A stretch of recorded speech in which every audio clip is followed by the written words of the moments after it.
कि अगर आपको ट्रिग्नोमेट्रिक फंक्शंस के, ट्रिग्नोमेट्रिक रेशियोज़ के आपको अगर एवरेज वैल्यूज़ निकालनी है तो हम कैसे निकाल सकते हैं, पहले मैं आपको वो समझाता हूँ, ठीक है। तो डियर स्टूडेंट, सपोज हमको दिया हुआ है y is nothing but sine theta. अब इसको साइन थीटा लिखो या साइन थीटा की जगह पर मैं लिख रहा हूँ ओमेगा टी, क्योंकि हम तो अपने ऑल्टरनेटिंग करंट में थीटा को ओमेगा टी लिखते हैं, ठीक है। तो अगर हमको इस y का एवरेज वैल्यू निकालना है ना, y का एवरेज मतलब किसका एवरेज, y का एवरेज मतलब साइन थीटा का एवरेज, यानी साइन ओमेगा टी का एवरेज अगर निकालना है, ठीक है। तो अगर हमें साइन ओमेगा टी का यानी y का एवरेज निकालना है तो हम कैसे निकालेंगे, तो हम बोलेंगे कि भाई y का average is nothing but integration of y dt। dt क्यों लिख रहा हूँ, क्योंकि ये टाइम का फंक्शन है ना, y टाइम का फंक्शन है, अपॉन इंटीग्रेशन ऑफ dt, ठीक है।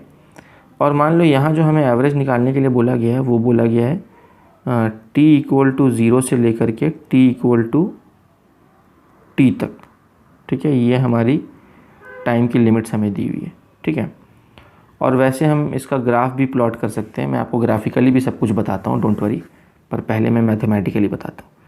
अब ये y के जगह पर हम क्या पुट कर सकते हैं, y के जगह पर हम पुट कर सकते हैं साइन ओमेगा टी, ठीक है। तो वही मैं यहाँ पुट कर रहा हूँ, ये हो जाएगा integration sine omega T D T upon integration of D T, ठीक है। अब इसको अगर हम फर्दर सॉल्व करें तो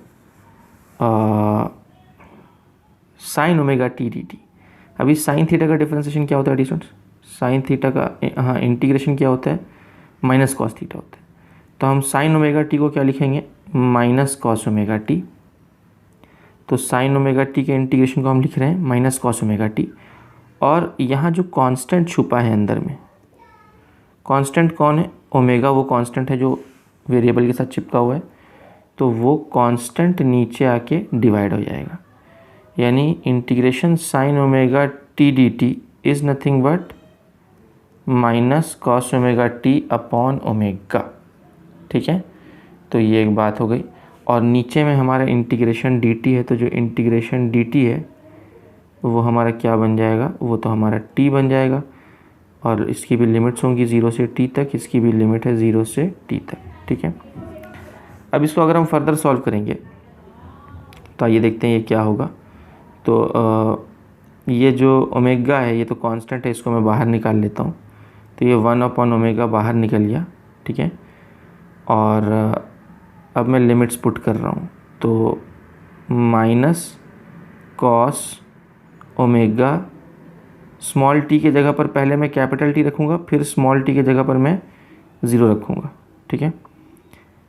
इतना माइनस लोअर लिमिट में मैं फिर टी के जगह पर क्या रख रहा हूँ, 0 रख रहा हूँ, ठीक है। ये मैंने लिमिट्स पुट कर दी, डिवाइडेड बाई टी माइनस 0। ये बात समझ में, ये देखिए नीचे में upper limit minus lower limit किया है मैंने, ठीक है। बहुत ध्यान से देखने वाली बात है अभी। तो अभी मैं क्या कर रहा हूँ डियर स्टूडेंट्स कि ये देखिए ये जो ओमेगा है, इस ओमेगा को मैं क्या लिख सकता हूँ, 2π/t लिख सकता हूँ, 2π टाइम पीरियड है ना। तो वही मैं इसको लिख रहा हूँ। तो अभी देखिए ये जो t है ये इस ओमेगा से जाके मल्टीप्लाई हो जाएगा, ठीक है। तो मैं इसको लिख रहा हूँ अगले पेज पे, तो ये हो जाएगा 1 अपॉन ओमेगा इंटू टी, और इधर अंदर क्या खेल चल रहा है वो देखते हैं। तो माइनस कॉस, अभी मैं इसको लिख रहा हूँ minus cos omega into T, ये देखिए ओमेगा इंटू टी, ओमेगा की जगह पर 2π/t रखा है, माइनस, इसको ब्रैकेट में डालो, माइनस कॉस 0। देखो ये 0 हो जाएगा ना, क्योंकि ये ओमेगा इंटू 0 है, तो omega into 0 will be 0, that's it. बस अब इसको फर्दर सॉल्व करते हैं। तो यहाँ कुछ चीज़ें कैंसिल आउट हो जाएंगी, जैसे कि ये t और t कैंसिल आउट हो जाएगा, और बड़े ध्यान से आप देखेंगे। और यहाँ पे जो ओमेगा है इसके जगह पर मैं रख रहा हूँ 2π/t इंटू टी, तो ये t और t कैंसिल आउट हो गया। और ब्रैकेट के अंदर क्या बचा वो देखते हैं। तो ये देखिए, ये माइनस ऑफ कॉस 2 पाई है, ठीक है, माइनस, है ना, ब्रैकेट का यूज़ करता हूँ मैं, कर्ली ब्रैकेट्स,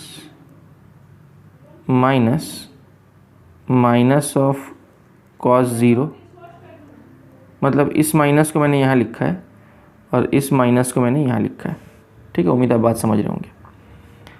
अब ये क्या हो जाएगा, ये हो जाएगा 1/2 पाई, और ये क्या हो जाएगा, ये हो जाएगा cos 360 इज़ +1, और ये प्लस माइनस माइनस, तो ये -1 हो जाएगा, माइनस मतलब ये वाला माइनस यहाँ लिखा, और ये देखिए cos 0 इज़ +1, और प्लस और माइनस माइनस, तो ये -1, ठीक है। इसको फर्दर सॉल्व करेंगे तो ये 1/2 पाई हो जाएगा, और ये हो जाएगा -1 +1, ठीक है, क्योंकि ये माइनस माइनस प्लस हो जाएगा, जो कि अल्टीमेटली क्या हो जाएगा dear students, 0 into anything is 0, तो अल्टीमेटली आंसर आ गया 0। तो हम देख रहे हैं कि जो साइन थीटा था या साइन ओमेगा टी, उसका एवरेज वैल्यू 0 से t तक over a complete time period, उसका एवरेज वैल्यू क्या आया डियर स्टूडेंट्स, 0 आया, ठीक है। उसका एवरेज वैल्यू क्या आया, 0 आया, ठीक है। तो ये बहुत ही क्रिटिकल रिजल्ट था जो हमको ध्यान में रखना है, और वो 0 क्यों आया वो मैं आपको ग्राफिकली भी समझा देता हूँ, ठीक है। देखिए वो 0 इसलिए भी आया क्योंकि साइन का ग्राफ कैसा बनेगा, देखिए ये y is a function of sine theta ना, तो साइन का ग्राफ कैसा बनेगा, साइन का ग्राफ कुछ तो भी ऐसा बनेगा, ये रहा साइन का ग्राफ ऐसा। तो अब अगर आप देखिए एक टाइम पीरियड कहाँ से कहाँ तक है, तो ये 0 है, मतलब यहाँ पे टाइम ले रहा हूँ मैं, और यहाँ पे साइन थीटा लिखिए या साइन ओमेगा टी लिखिए, बात देखिए। अब ये 0 है और एक टाइम पीरियड मतलब ये है यहाँ से। अब एवरेज हमें कहाँ से कहाँ तक निकालना था, 0 से t तक ना, 0 से कैपिटल T तक। तो हम एवरेज के लिए मैंने आपको ग्राफिकली क्या बताया था कि जहाँ से जहाँ तक का एवरेज निकालना है वो पूरा एरिया आपको लेना है, मतलब ये कंप्लीट एरिया लेना है, और इस कंप्लीट एरिया को हम किससे डिवाइड कर देंगे, इस टाइम से डिवाइड कर देंगे, ठीक है। तो अब ये ऊपर वाला जो एरिया है ये पॉजिटिव होगा, और ये जो नीचे वाला एरिया है ये नेगेटिव होगा, और दोनों एरिया इक्वल हैं, तो भैया जब हम इन दोनों एरिया को ऐड करेंगे तो टोटल एरिया क्या हो जाएगा, 0 हो जाएगा। तो 0/t इज़ 0, तो हम बोलेंगे कि भाई साइन ओमेगा टी की जो एवरेज वैल्यू है, यानी वाई एक्सिस वाली जो क्वांटिटी है इसकी जो एवरेज वैल्यू है वो टोटल एरिया तो 0 हो जाएगा अपॉन टी, तो ये 0 हो गया ना, समझ गया बात क्रिएशन से। तो एक कंप्लीट साइकिल में साइन थीटा हो या कॉस थीटा हो, कॉस थीटा का भी वैल्यू एक कंप्लीट साइकिल में 0 होता है, क्योंकि आप देखिए अगर मैं कॉस थीटा की भी बात करूं तो कॉस एक्सट्रीम से शुरू होगा, तो ये कॉस थीटा का ग्राफ बना रहा हूं मैं ऐसा, ठीक है, ये कॉस थीटा का ग्राफ है। तो कॉस थीटा के भी अगर हम ग्राफ को देखें तो एक टाइम पीरियड उसका कहाँ होता है, ये उसका एक टाइम पीरियड है, ये देखिए ये 0 है, और ये देखिए पॉजिटिव एक्सट्रीम से घूम के वापस फिर से पॉजिटिव एक्सट्रीम आ गया, तो ये एक टाइम पीरियड हो गया उसका। अब 0 से t तक, अगर मैं 0 से t तक मुझे अगर उसका एवरेज वैल्यू निकालना है तो उसके लिए मैं टोटल एरिया लूँगा, मतलब ये एरिया, और यहाँ पे देखिए 2 पार्ट हैं इसके, ये एरिया और ये एरिया, इतना एरिया लेना पड़ेगा मुझे अपॉन टोटल टाइम, ठीक है। तो आप देखिए ये एरिया पॉजिटिव है तो उसको कौन काट देगा, उसको ये काट देगा, ये वाला, ये नेगेटिव है। फिर ये पॉजिटिव है और उसको कौन काट देगा, उसको ये काट देगा, ये नेगेटिव है। तो आप देखिए ओवरऑल एरिया फिर से 0 ही हो जाएगा, एरिया 0 हो जाएगा तो एवरेज फिर से 0 हो जाएगा। यानी अगर मैं कॉस ओमेगा टी या कॉस थीटा की बात करूं, इसके भी अगर एवरेज वैल्यू की मैं बात करूं, तो इसको अगर मैं y बोलूं और इसके एवरेज वैल्यू की बात करूं 0 से t तक, तो उसकी एवरेज वैल्यू क्या हो जाएगी, 0 हो जाएगी, ठीक है। साइन कॉस कोई भी पीरियोडिक फंक्शन अगर है साइन और कॉस के टर्म्स में, तो एक कंप्लीट टाइम पीरियड में, एक कंप्लीट साइकिल में उसकी एवरेज वैल्यू हमेशा क्या हो जाएगी, 0 हो जाएगी। लेकिन क्या हो अगर ये टाइम पीरियड में 0 से t नहीं ले करके 0 से t/2 लूँ, t/2 यानी यहाँ, तब तो एवरेज 0 नहीं होगा, क्योंकि ये वाला एरिया तो 0 नहीं है ना। यहाँ पे मैं मॉडिफाई कर देता हूँ, कि अगर ये टाइम लिमिट्स, फंक्शन यही है, सिर्फ टाइम लिमिट क्या है, टाइम लिमिट मैं आपको दे रहा हूँ t=0 से t=t/2 की टाइम लिमिट दे रहा हूँ, ये टाइम लिमिट दे रहा हूँ। सब कुछ वही रहेगा, सिर्फ टाइम की जो लिमिट्स हैं, टाइम की जो लिमिट्स है वो आपको 0 से t/2 पुट करना है।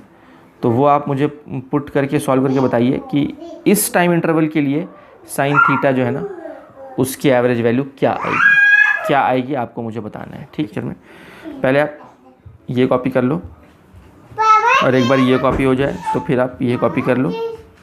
हाँ, दैट्स इट, इतना कॉपी कर लेंगे और फिर ये कॉपी कर लेंगे, ये ग्राफिकली मैंने समझाया है, और फिर ये कॉपी कर लेंगे। ठीक है,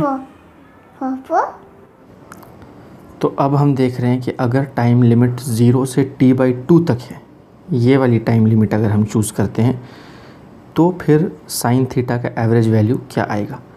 तो बाकी सब कुछ तो सेम होगा, सिर्फ ये जो लिमिट है वो 0 से t/2 पुट करना है, लिमिट 0 से t/2 पुट करना है। और जब हम लिमिट को अप्लाई करेंगे, upper limit minus lower limit जब हम करेंगे तो यहाँ पर ये क्या बन जाएगा डियर स्टूडेंट्स, ये बन जाएगा t/2 माइनस 0, ये बन जाएगा t/2 माइनस 0।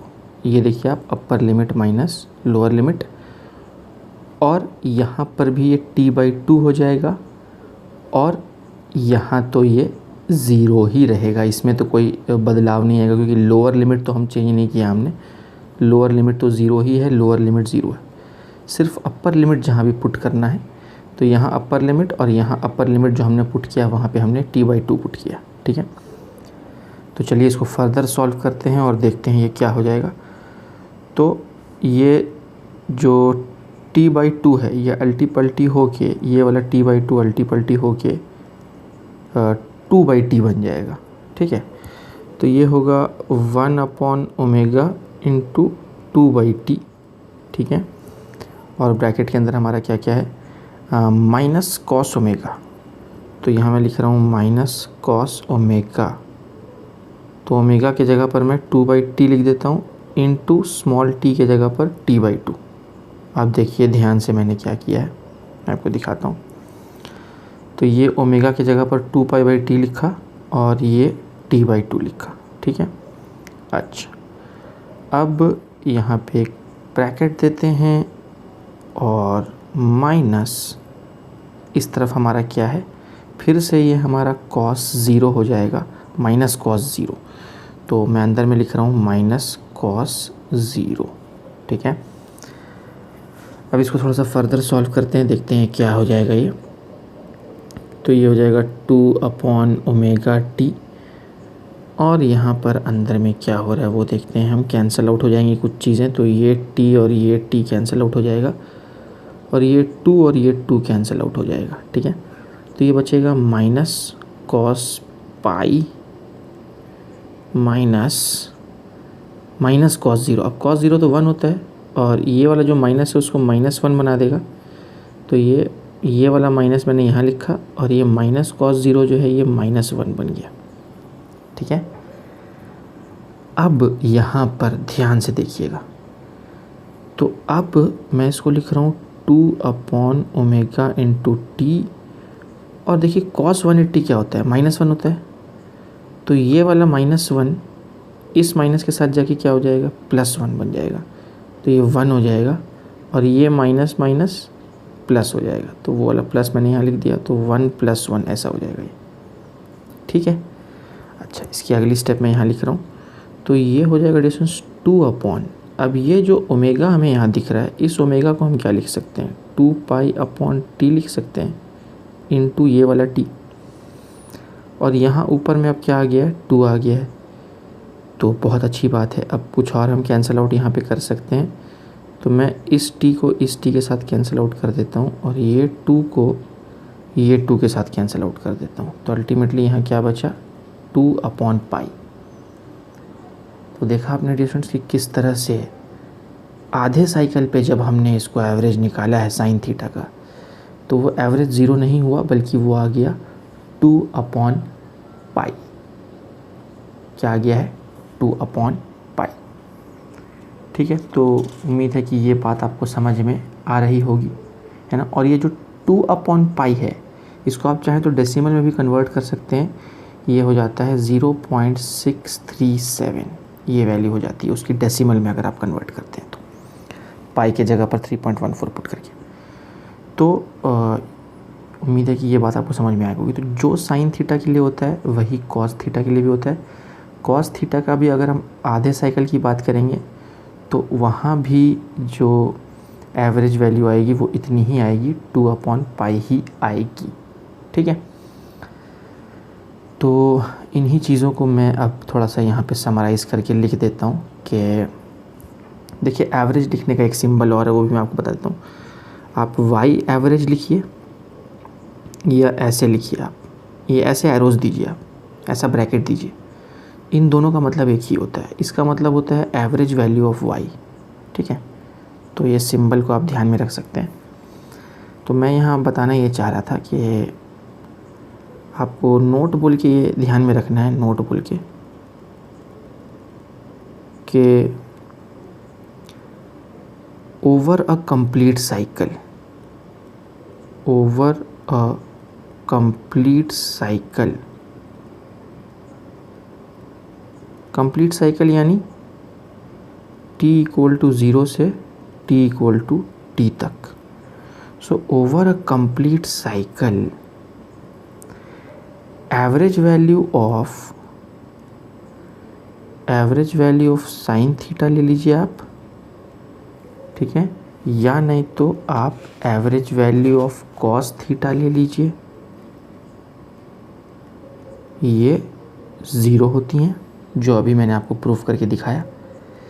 यही नहीं, आप average value of sign 2 theta ले लीजिए या आप average value of cos 2 theta ले लीजिए, जब तक वो फंक्शन पीरियोडिक है, साइन या कॉस का फंक्शन है, तो एक कंप्लीट साइकिल में उसका एवरेज क्या होगा, 0 होगा, ठीक है।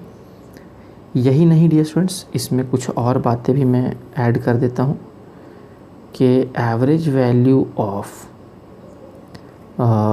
Sine theta cos theta, sign theta into cos theta, इसकी भी एवरेज वैल्यू एक कंप्लीट साइकिल में 0 होती है। ये ऐसा क्यों होता है इसकी भी मैं चर्चा करता हूँ, पर मैं पहले कुछ और बातें यहाँ लिख देता हूँ। और एक चीज़ ये बताई गई कि average value of sine square theta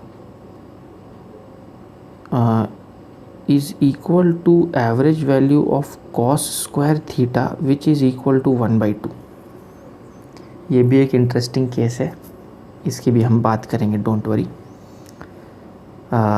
तो ये कुछ इम्पॉर्टेंट पॉइंट्स हैं। अब पहले मैं आपको इसके बारे में बताता हूँ कि sine theta into cos theta की एवरेज वैल्यू 0 क्यों हो जाती है। देखिए, हमको तो ट्रिग्नोमेट्री का एक फॉर्मूला हमको पता है ना कि साइन 2 थीटा क्या होता है। Sine 2 theta is nothing but 2 sine theta into cos theta. तो यहाँ से हम sine theta into cos theta को क्या लिख सकते हैं, हम लिख सकते हैं कि sine theta into cos theta is nothing but sine 2 theta upon 2, ठीक है। तो बेसिकली जब हम इसके एवरेज की बात करते हैं तो हम इसके एवरेज की बात करते हैं, यानी sign theta into cos theta का एवरेज मतलब साइन 2 थीटा का एवरेज। और हमें तो पता है कि साइन 2 थीटा का एवरेज 0 होता है, इसीलिए साइन थीटा कॉस थीटा का भी एवरेज 0 हो जाता है, ठीक है। तो बेसिकली इन दोनों का एवरेज एक कंप्लीट साइकिल में क्या हो जाएगा, 0 हो जाएगा, ठीक है। तो उम्मीद है कि आपको ये वाला जो पॉइंट है वो समझ में आ गया होगा। और अब हम बात करेंगे डियर स्टूडेंट्स कि ये साइन स्क्वायर थीटा और कॉस स्क्वायर थीटा का एवरेज 1/2 कैसे आया, उसकी भी हम चर्चा करते हैं। पर पहले मैं आधे साइकिल की बात कर लेता हूँ, एक और नोट आपको लिखा के देता हूँ। अच्छा, आप चाहें तो ये जो है आप चाहें तो इसका स्क्रीनशॉट ले लीजिए डियर स्टूडेंट्स, क्योंकि ये मैंने डेरिवेशन जो किया है ये मैंने इसके लिए किया है ना, आधे साइकिल के लिए किया है।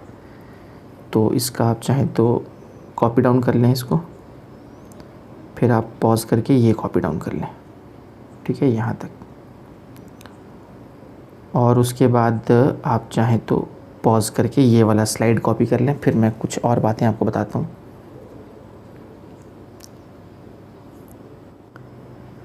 तो बच्चों यहाँ हमने देखा कि साइन थीटा का एवरेज वैल्यू आधे साइकिल के लिए कितना आया हमारा।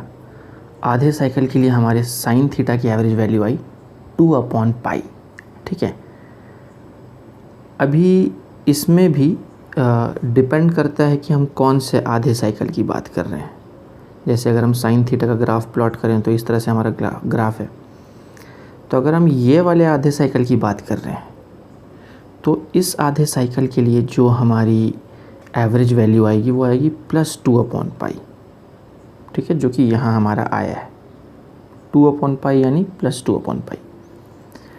पर अगर हम इस वाले आधे साइकिल की बात करेंगे तो इसके लिए जो एवरेज आएगा वो आएगा -2/पाई, ठीक है। सच दैट ये दोनों ऐड होके पूरे टाइम पीरियड के लिए जो एवरेज आएगा वो 0 हो जाएगा, है ना। तो देखिए टाइम लिमिट्स की जब हम बात करते हैं तो अभी हमने 0 से t/2 तक के लिए एवरेज निकाला तो हमें ये मिला, ठीक है। अगर हम t/2 से t लिमिट पुट करेंगे, मतलब यहाँ से यहाँ तक की लिमिट पुट करेंगे तो हमको ये वाला एवरेज मिलेगा जो कि -2/पाई होगा। आप चाहें तो क्रॉस चेक भी कर सकते हैं। यहाँ पे जो हमने लिमिट्स ली हैं, ये जो आपको लिमिट्स दिख रही हैं, ये जो आपको लिमिट्स दिख रही हैं, मतलब ये जो लिमिट्स हमने ली हैं, इस लिमिट को आप क्या कीजिए, t/2 से t कर दीजिए, t/2 से t कर दीजिए, तो आप देखिएगा आपको आंसर आ जाएगा -2/पाई। यहाँ पे बस एक माइनस साइन आ जाएगा, ठीक है। तो ये तो बात हो गई साइन थीटा की, साइन थीटा के आधे साइकिल की। लेकिन अगर मैं कॉस थीटा के आधे साइकिल की बात करूँ तब क्या होगा। यानी कॉस का तो अगर हम आधा साइकिल देखें तो ये देखिए कॉस का आधा साइकिल कैसा होगा। तो ये मैं कॉस थीटा का ग्राफ बना रहा हूँ रफली, है ना। तो इसका आधा साइकिल अगर हम देखें तो वो ये है। देखिए यहाँ पर ये टाइम पीरियड t है और ये वाला टाइम पीरियड जो है ये t/2 है, ठीक। तो आधे साइकिल के लिए ये वाला एरिया तो पॉजिटिव होगा और ये वाला एरिया नेगेटिव होगा, मतलब ये पॉजिटिव और ये नेगेटिव। तो इसका जो आधा साइकिल है, इसके आधे साइकिल के लिए एवरेज 0 आना चाहिए, क्योंकि ये पॉजिटिव और ये नेगेटिव एक दूसरे को कैंसिल आउट कर देंगे और इसका आधे साइकिल के लिए भी एवरेज 0 होगा। यानी कॉस थीटा का पूरे साइकिल के लिए भी एवरेज 0 होता है और कॉस थीटा का आधे साइकिल के लिए भी एवरेज 0 होता है। तो यहाँ पे मैं टाइम लिमिट्स पुट कर देता हूँ। तो फुल साइकिल के लिए भी ये 0 है और हाफ साइकिल के लिए भी ये 0 है।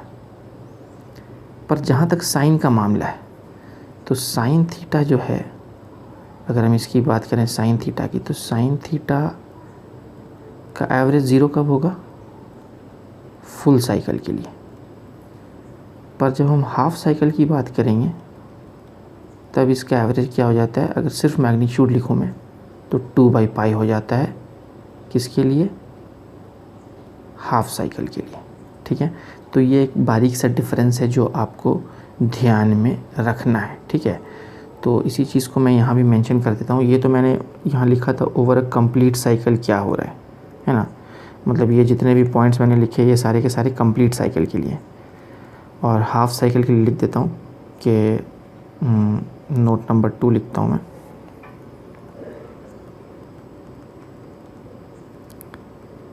कि for half cycle, for positive half cycle, ठीक है, for positive half cycle average value of sine theta will be +2/पाई, ठीक है। And for negative half cycle average value of sine theta will be -2/π, ठीक है, फॉर नेगेटिव हाफ साइकिल, ठीक है। और कॉस थीटा का क्या होगा? कॉस थीटा का भी मैं लिख देता हूँ यहाँ पे कि फॉर हाफ साइकिल, अब ये हाफ साइकिल इसमें तो पॉजिटिव नेगेटिव नहीं होगा कि कॉस में तो पॉजिटिव नेगेटिव दोनों आ जाते हैं ना। इसका फर्स्ट हाफ लो या सेकंड हाफ लो, दोनों में पॉजिटिव नेगेटिव दोनों आ जाते हैं। तो इसीलिए मैं यहाँ पे लिख रहा हूँ for half cycle average value of cos theta will B 0, ठीक है। तो ये भी नोट है स्टूडेंट्स, मैं चाहूँगा कि आप अगर आप ये कॉपी डाउन करना चाहते हैं तो आप ये कॉपी कर सकते हैं, और अगर आप ये कॉपी डाउन करना चाहते हैं तो आप कॉपी कर सकते हैं, और अगर आप, ये तो आपने किया ही है अभी, अगर आप ये कॉपी करना चाहते हैं तो ये भी आप कॉपी कर लीजिए, ठीक है। और ये चीज़ मैं आपको प्रूव भी कर सकता हूँ कि कॉस थीटा की एवरेज वैल्यू आधे साइकिल के लिए भी 0 क्यों होती है, ठीक है, कैसे होती है वो मैं आपको प्रूव भी कर सकता हूँ कि अगर आप कॉस थीटा की बात करें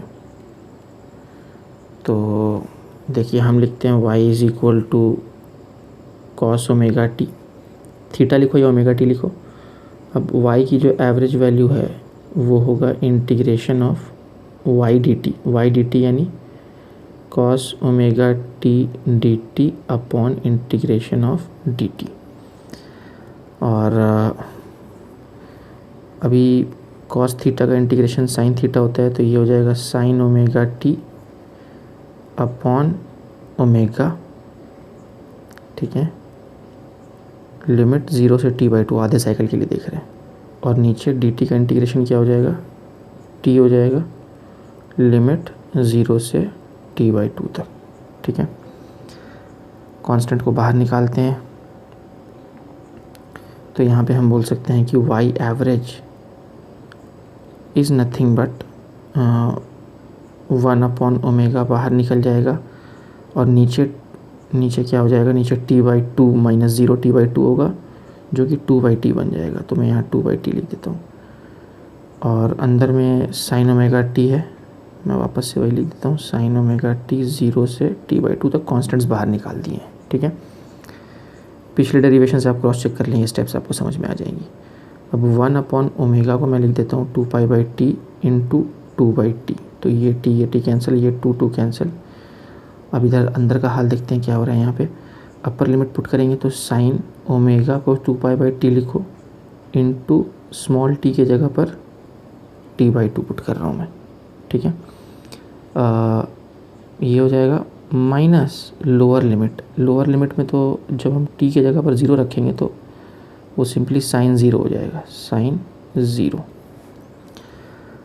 थोड़ा सा इसको और सॉल्व कर लेते हैं हम। तो यहाँ पर ये t और ये t कैंसिल आउट, ये 2 और 2 कैंसिल आउट, sin 180 बचा। क्या बचा, sin 180 जो कि 0 होता है, और sin 0 भी क्या होगा, 0 होगा। तो 0 - 0 इज़ 0, तो ये 1/π इंटू 0 - 0 जो कि अल्टीमेटली 0 हो जाएगा। देखा आपने कि आधे साइकिल के लिए कॉस थीटा का जो एवरेज वैल्यू है वो अल्टीमेटली क्या आ गया, 0 आ गया। तो पूरे साइकिल के लिए भी ये 0 होगा और आधे साइकिल के लिए भी 0 होगा, पर साइन सिर्फ पूरे साइकिल के लिए 0 होगा, आधे साइकिल के लिए 0 नहीं होगा, ठीक है, 2/π होगा। तो वही चीज़ें मैंने यहाँ पे भी समराइज़ कर दी हैं, आपको प्रूव भी कर दिया। अगर आप चाहें, आपका मन है तो आप ये भी कॉपी डाउन कर सकते हैं पॉज करके, और उसके बाद हम बढ़ेंगे आगे और कुछ और प्यारी प्यारी बातें देखेंगे।